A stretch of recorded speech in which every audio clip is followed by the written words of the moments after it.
Paul Smith at Westfield Shopping Centre in Shepherd's Bush. You were there in Nottingham yesterday. What do you make of the crowd today compared to yesterday?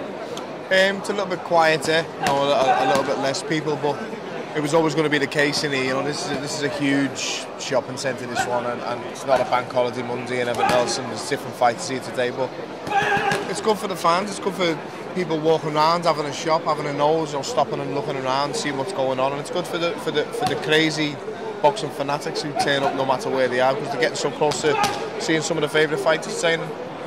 And I mean, yesterday Nottingham, first of all, what did you make of that, and Carl Froch, his little workout there? You can never read anything into it. He's doing a few little rounds of pads and everything else, and he didn't look at his best, but he does fight weak, and you just want to get in there and get out and get on. His proper session will have probably been in the night, and he'll have done a hard session, same as like Anthony Joshua's just finished, but I know he'll be training tonight and everything else. So you just want to give the fans a little something, and sometimes it's a hindrance as a fighter. You just want to rest, and it's fight week. You don't really have to do anything, but you have to come out and do this. But the media and the fans are what are paying your wages, so to speak. So you have to come out and give them what they want. But I wouldn't read too much into it, but I still am interested to see what Groves looks like today. Of course, you're a matchroom fighter under Eddie Hearn.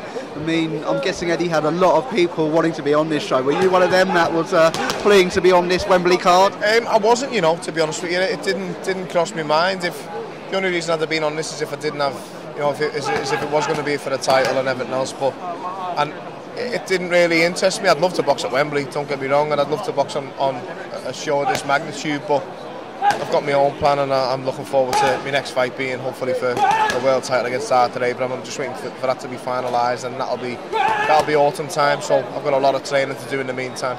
We'll come on to that in a minute, but first of all, the massive Froch Groves fight this Saturday. What have you made of the build-up to this second fight and the animosity between the pair? I think there's probably a bit less animosity this fight than there was the first fight, because there's that respect of two fighters having shared the ring together, which is, it's universally known, it's worldwide, and it goes for everyone. I've seen James earlier today, and it's great seeing him, great catching up with him. I've boxed him. I'm the same with George when I see him, and any other opponent I've boxed with. There's that little bit of extra respect this time, whether they want to show it or not, it's there. But I think Carl's trying to sort of shy away from all that stuff, and trying to just concentrate on business and concentrate on the job. And George is trying his best to get into Carl's mind and trying to basically ruin him mentally and break him, and that's where Carl's got to be strong-minded and just concentrate on the fight itself. And what did you make of the first fight and the early stoppage that so many people think it was? Well, I didn't agree with the stoppage as with most. That's not criticising Alex Foster, he's a top referee, but from his angle it did look like George was going, but from the other angle, what everyone else seen, he had plenty left, and it's a hard job for referees. They've got to do the best to keep the fighter safe, and that's the first and foremost most important job. But the fight panned out, without being big-headed, as I called it. I said I think Froch will come from behind and probably not win a round. I think Groves could knock him out early. I said that as well, so I wouldn't be surprised if George knocked him out the first round. It almost come in. He's a rapid starter, he's a fast starter, he's a big puncher with speed and accuracy. Froch is a slow starter. It had a recipe for disaster for Froch. But you always know with Froch, he's always in a fight until the very last bell. And Groves seems to tire a bit later on. Froch gets stronger later on. It had the recipe to go exactly how it was.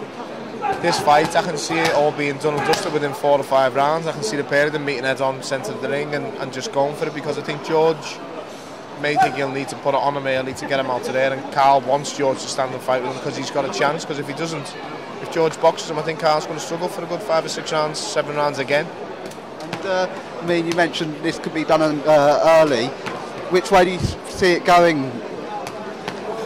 It's literally, I might as well just get a coin out at the minute.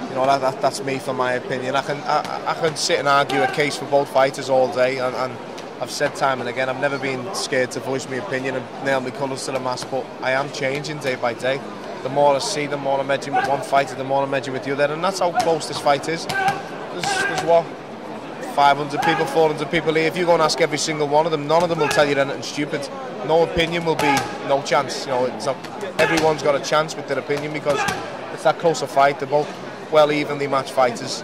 and they're both top quality fighters, and it's an interesting fight that I'm lucky and privileged to see as a fan.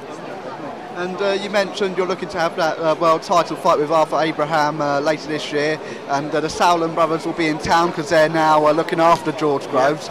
Are you looking to get something signed this week? Hopefully, they know I'm ready to sign. They know everything's sort of done and dusted on my behalf. I've said what I want, what I need, and everything else, and the rest of it is just on them. It's their show. He's the champion.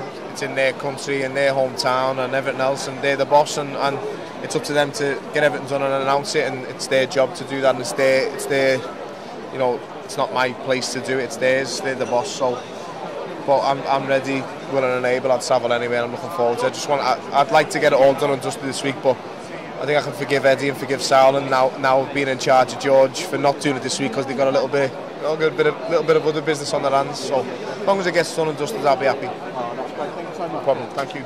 Cheers.